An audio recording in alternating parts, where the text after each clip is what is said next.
Bonjour tout le monde, je suis Dr Mtiba Latifa, professeur agrégé en parasitologie exerçant au laboratoire de parasitologie de l'hôpital militaire de Tunis. Je vais vous présenter les bilharzioses ou les schistosomoses. Pour introduire la maladie, il s'agit d'une parasitose due à des vers plats, les bilharzies ou les schistosomes. Ce sont des parasites des plexus veineux viscéraux. Elle représente la deuxième endémie parasitaire mondiale après le paludisme. Elle sévit dans les foyers tropicaux et subtropicaux où elle pose un problème de santé publique. Elle a été découverte au XIXe siècle par Bilharz en Égypte. Et en Tunisie, seule la forme urinaire existait et elle a été éradiquée depuis 1982. Le parasite schistosome, ce sont des platelmintes qui appartiennent à la classe des trématodes, c'est-à-dire des vers plats non segmentés. Ce sont des parasites à sexe séparé. 6 espèces sont responsables de la maladie en pathologie humaine, qui sont Schistosoma hematobium, responsable de l'atteinte urogénitale, Schistosoma mansoni, responsable de l'atteinte intestinale, Schistosoma intercalatum qui donne l'atteinte rectale. Les deux espèces Schistosoma japonicum et Schistosoma mekanji qui sont responsables de l'atteinte hépatosplénique. Et la sixième espèce, c'est Schistosoma malayensis. Le parasite existe sous différents stades.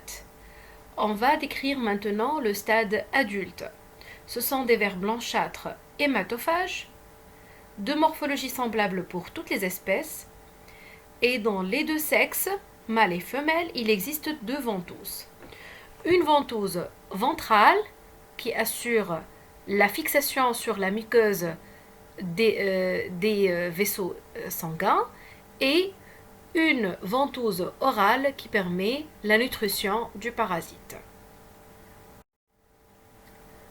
Donc, le corps du mâle, il est plat. Voici le couple mâle et femelle sur la figure à droite. Ici, c'est le mâle. Et là, à droite, c'est la femelle. Le petit ver filiforme, c'est la femelle. Donc, le corps de mâle, il est plat. Il mesure 5 à 20 mm de longueur. Il forme par enroulement le canal gynécophore où va se loger donc, la femelle lors de l'accouplement. La femelle, elle est cylindrique et filiforme, elle mesure 7 à 30 mm de longueur et la longévité moyenne du ver adulte, elle est de 5 à 8 ans. Voici une autre image microscopique du couple mâle et femelle. Vous voyez ici donc le mâle qui forme par enroulement le canal gynécophore et là c'est la femelle qui se loge dans le canal gynécophore. Donc, deuxième stade parasitaire, ce sont les œufs. Les œufs ont des caractéristiques communes. Elles sont toutes ovalaires, incolores, embryonnées à la pente, c'est-à-dire elles contiennent un embryon. Et cet embryon, il est cilié et appelé le myracidium. Cet œuf, il est muni d'un éperon. Donc, c'est un œuf éperonné. Et il existe des caractéristiques variables selon les espèces. La taille qui varie entre 70 et 200 micromètres de longueur selon l'espèce de schistosome. La position et la taille de l'éperon aussi, elles diffèrent d'une espèce à une autre.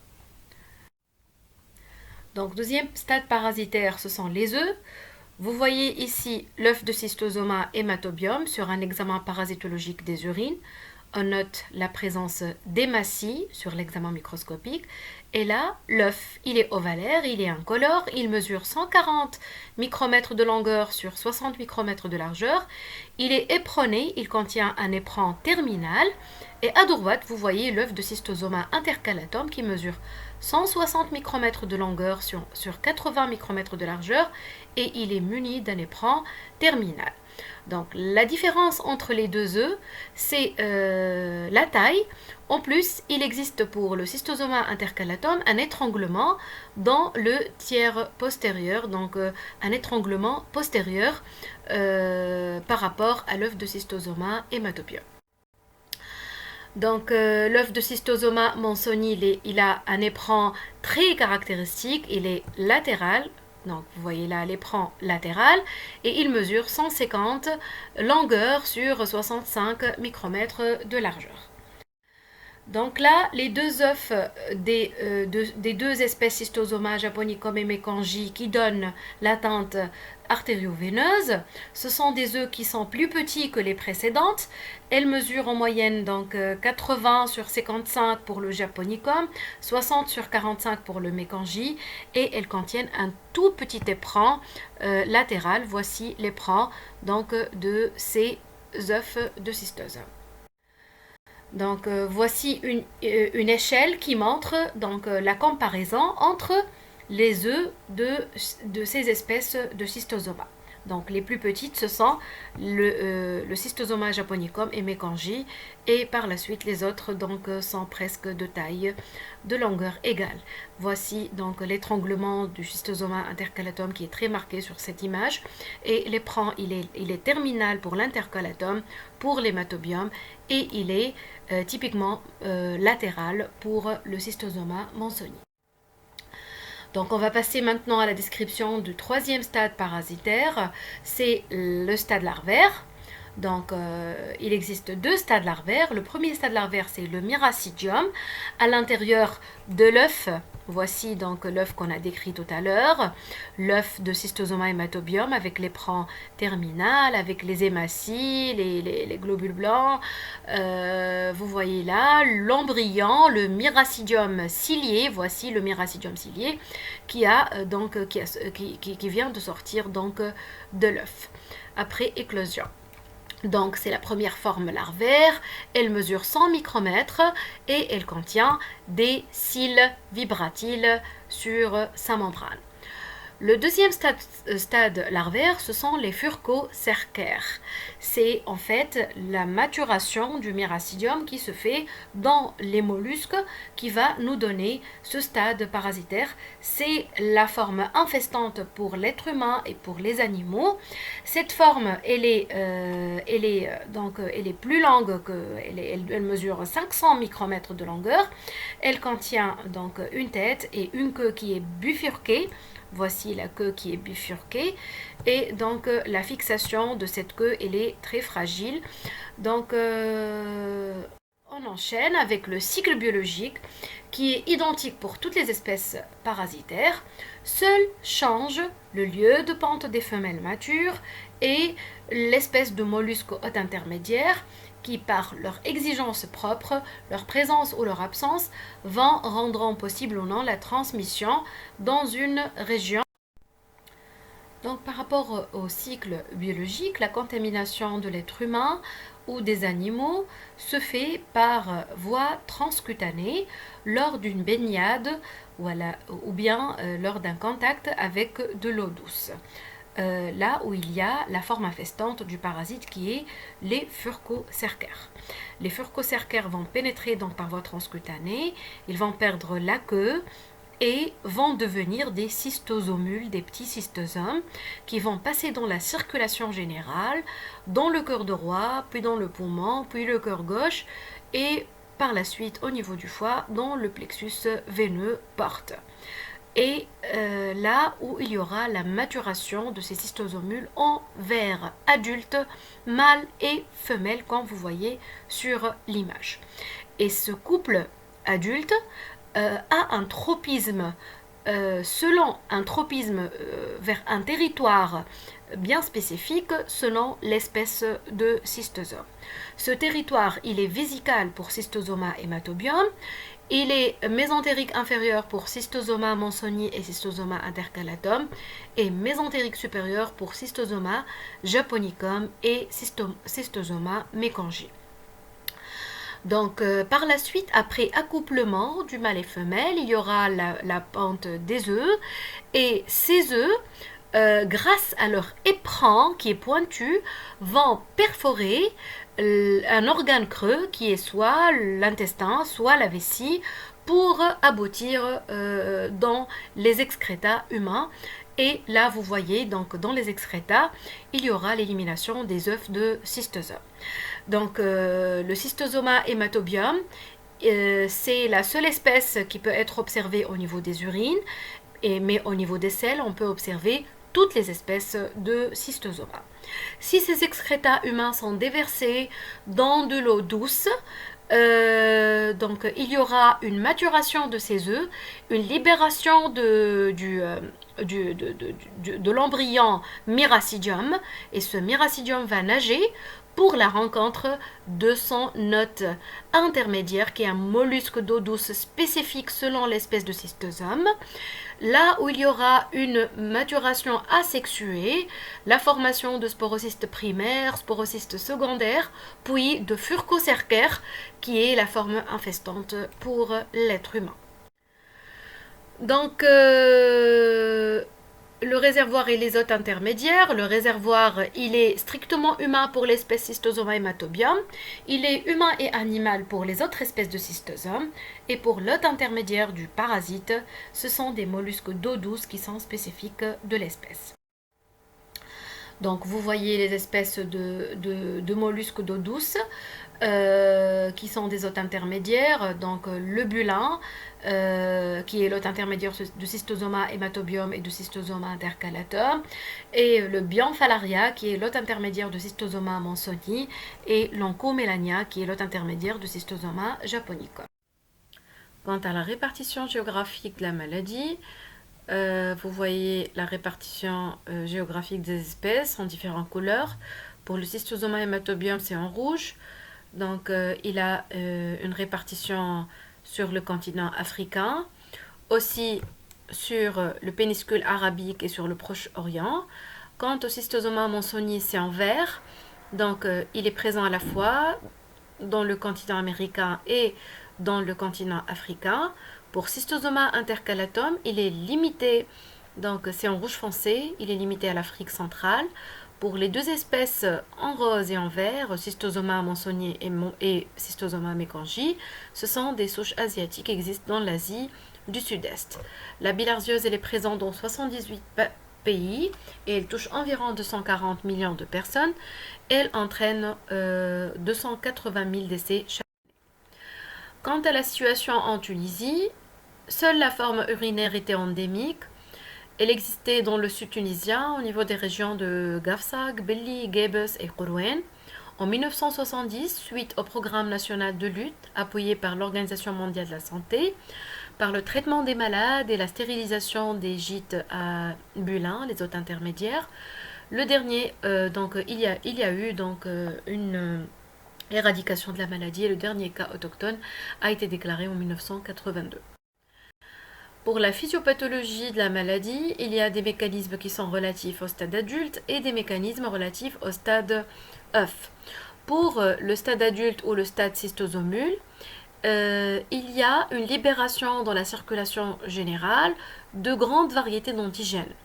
Et ces antigènes vont entraîner des réactions immunoallergiques, la formation de complexes humains et des mécanismes ADCC, cytotoxicité cellulaire dépendante des anticorps.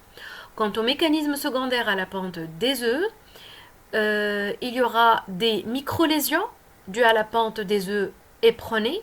Donc on va voir par exemple là du sang dans les urines, des hématuries ou bien du sang dans les selles. Il y aura aussi la formation de granulome ou de bilharzium, donc contenant de la sclérose, de la calcification tissulaire, et il y aura aussi la présence d'emboles vasculaires. Les œufs vont entraîner l'obstruction des vaisseaux et la formation de ces emboles ovulaires. Pour la clinique, il y aura 3 phases dans la maladie. Une phase d'infestation cercarienne, c'est une phase immédiate. Elle est de symptomatologie cutanée et due à la pénétration des furcocercaires. La deuxième phase, c'est la phase d'invasion toxémique. Elle est due à la migration du parasite. Elle est d'expression immunoallergique, c'est la période d'incubation de la maladie. Et la troisième phase, c'est la phase d'état, c'est la phase chronique. Donc, elle est secondaire à la localisation viscérale des vers adultes et la pente des œufs et leur migration évoluant ou non à des complications. Donc, premièrement, la phase d'infestation cercarienne, elle est observée 15 minutes à 30 minutes après le bain infestant. Elle est inapparente pour l'espèce Schistosoma hématobium. Elle est marquée par un prurite, un érythème, des papules.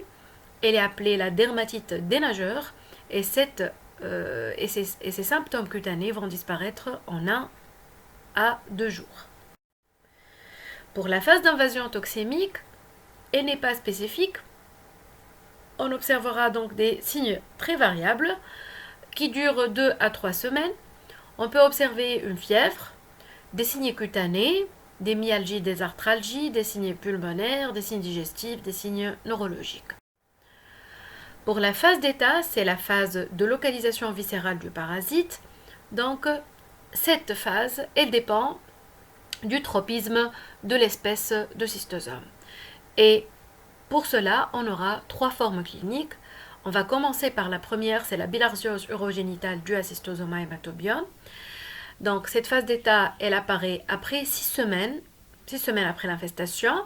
Elle est marquée par un signe d'appel pathognomonique qui est l'hématurie, qui peut être microscopique. On peut observer aussi des douleurs suspubiennes, une pollakiurie, des brûlures mictionnelles, parfois du sang dans le sperme ou bien des métrorragies. Pour la bilharziose urogénitale, la première forme, ces complications, ce sont les surinfections urinaires, la formation de lithiase, le retentissement rénal, des complications génitales telles que des épididémites, des endométrites et la stérilité. On peut observer des localisations aberrantes et on peut observer, donc, si la maladie n'est pas traitée, donc une cancérisation de l'arbre urogénital. Le foie, il est constamment atteint de fibrose et l'hypertension portale, elle est là, due à l'obstruction donc, des vaisseaux du système porte. La bilharziose, c'est la première cause d'hypertension portale dans le monde. Pour les bilharzioses intestinales, elle est due à Schistosoma mannsoni, Schistosoma intercalatum. Aussi, les signes sont observables à partir de 6 semaines après l'infestation. Cliniquement, on observera une diarrhée, des douleurs abdominales, un syndrome dysentérique, du sang dans les selles. Et les complications apparaîtront dans quelques mois à 20 ans après l'infestation. Elle est liée à l'atteinte hépatique. On observera une hépatomégalie, une splénomégalie, des signes d'hypertension portale, des hémorragies digestives et des localisations aberrantes. Pour la troisième forme clinique, c'est les bilharzioses artério-veineuses dues à Schistosoma japonicum mekanji. C'est une forme clinique qui est grave d'emblée. L'atteinte hépatosplénique elle est observée précocement. On peut observer un ictère, des hémorragies digestives par hypertension portale, de l'acide, des œdèmes, hypersplénisme et la complication, c'est la cirrhose. Donc, l'imagerie peut aussi orienter le diagnostic. Donc, elle va nous aider à faire un bilan des lésions, une orientation dans la prise en charge thérapeutique.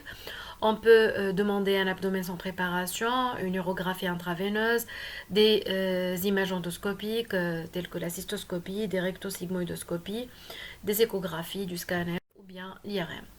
Voici sur cette image du rétérocystoscopie des polypes vésicaux, donc d'origine bilharzienne, dans la forme de bilharziose urinaire. Sur un abdomen sans préparation, vous observez des calcifications vésicales et urétérales dans un tiers des cas. Pour l'image en bas, on observe une image classique pathognomonique qui est la vessie totalement calcifiée, dite vessie en porcelaine. Donc voici une urographie intraveineuse qui montre des atteintes urétérales bilatérales avec des sténoses multiples, avec donc une dilatation en amont de la sténose. Donc à droite, une hétérohydronéphrose droite. Là, sur une image d'échographie vésicale, vous voyez une lésion pseudotumorale due à un papillome vésical bilharzien dans une bilharziose urogénique. Donc là, vous observez une rectosigmoïdoscopie qui montre des lésions ulcéreuses qui saignent facilement en contact. Elle est due à une bilharziose intestinale due à cystosoma intercalatum. Donc ça peut prêter confusion à un cancer intestinal, un cancer rectal. Là, vous observez une image échographique qui montre un épaississement des parois vasculaires, des vaisseaux intra-hépatiques. Là aussi, c'est une image échographique qui montre une dilatation du tramporte avec épaississement des parois vasculaires lors d'une bilharziose hépatosplénique. On va passer maintenant au diagnostic. Pendant la phase d'invasion toxémique, l'interrogatoire va orienter le diagnostic, la notion d'avoir un bain infestant en zone d'endémie bilharzienne. Le diagnostic il est essentiellement indirect, car il n'y a pas d'œuf dans les selles ni dans les urines. Donc, si on demande une numération de la formule sanguine, on peut observer une hyperleucocytose avec hyperéosinophilie importante. La sérologie est positive à partir de la 2e semaine après infestation. Différentes techniques sérologiques peuvent être demandées, telles que ELISA, hémagglutination indirecte, l'immunofluorescence indirecte, le Western blot ou bien un test de diagnostic. Donc, l'hyperéosinophilie au cours de la bilharziose, l'évolution, elle suit la courbe de Lavier, donc on observera une montée jusqu'à 8000 à 10 000 de polynucléaires éosinophiles. C'est la phase d'invasion. Puis, une fois les adultes sont installés au niveau des vaisseaux et vont commencer à pondre les œufs, donc il y aura une chute du taux d'éosinophiles par la suite. La phase d'invasion, au cours de la phase d'invasion, le diagnostic peut être sérologique. Vous observez là une immunofluorescence indirecte. Donc sur la lame sont fixés des œufs de cystosomes sur lesquels on va ajouter le sérum humain s'il contient les anticorps anti-bilharziens. Donc on observera cette fluorescence jaune. Et à droite, vous observez des coupes d'adultes fixées sur l'âme, pour faire le diagnostic sérologique par immunofluorescence. Là, vous observez une deuxième technique sérologique, c'est l'hémagglutination indirecte, qui est une technique quantitative. Si on observe donc un voile, c'est qu'il y a un agglutinat, donc il y a l'anticorps dans le sérum. S'il n'y a pas d'agglutination, on observe un bouton de sédimentation. Là, c'est positif, et là, s'il y a un bouton de sédimentation, c'est négatif. Détecter l'anticorps dirigé contre cet antigène, circulating cathodic antigen. Donc voici un résultat en haut, un résultat négatif, et en bas un résultat qui est positif. Donc une autre technique sérologique est la technique Western blot pour détecter les bandes spécifiques. Si on observe la bande P30, P34, 3034 ou P2224, elle est indicative d'une bilharziose, c'est bande en vert. Et pour la bande P28, elle est fréquente, mais elle n'est pas spécifique de cystosoma. Donc pendant la phase d'état, le diagnostic il est direct, il est plus aisé. On va rechercher directement les œufs du parasite dans les selles par un examen parasitologique des selles. Donc le PS il est toujours demandé 3 fois à 2 à 3 jours d'intervalle et il contient à la fois un examen direct et une technique de concentration. Là vous observez à droite l'œuf de Cystosoma mansoni caractéristique avec son éperon latéral. Donc, si on suspecte une bilharziose urinaire, on va demander un examen parasitologique des urines. Et pour cela, on va demander des urines de 24 heures ou bien des urines après effort pour favoriser le décollement des œufs de la paroi vésicale et augmenter la sensibilité de l'examen. Sinon, on peut faire des biopsies vésicales, rectales, des biopsies intestinales pour chercher des granulomes inflammatoires centrés par des œufs de cystosome. Vous voyez à droite donc un œuf de cystosoma hématobium sur un examen parasitologique des urines caractéristique avec son éperon terminal. Donc là, vous observez une biopsie rectale qui montre un granulome inflammatoire centré par un œuf de cystosoma Manzoni, caractéristique par son éperon latéral. Et là, à droite, vous observez une coupe qui passe par l'axe d'un éperon terminal. Il s'agit de l'espèce Cystosoma hématobium. Urogénital. Là, sur ce tableau, vous observez les différentes espèces de cystosomes, leur localisation, leur voie d'élimination, le nombre d'œufs pondus par jour, les caractéristiques de l'œuf, le prélèvement à réaliser pour faire le diagnostic direct, la répartition géographique et les espèces d'hôtes intermédiaires de mollusques d'eau douce spécifiques de ces espèces. Donc pour le traitement de la maladie, c'est le praziquantel ou le biltricide, c'est un comprimé de 600 mg. Donc on va prescrire 40 mg par kilo en prise unique pour l'espèce Cystosoma hématobium et Cystosoma manzoni et à la dose de 30 mg kilo x 2 par jour pendant un jour pour les autres espèces. Donc pour le traitement des séquelles, il est chirurgical. Pour la prophylaxie de la maladie, éviter de se baigner en eau douce dans une zone à risque, lutter contre les mollusques hôtes intermédiaires, dépister et traiter les sujets parasités pour stériliser le réservoir de la maladie, amélioration de l'élimination des excrétas humains, éducation sanitaire, lutter contre le péril fécal. Et je vous remercie pour votre attention.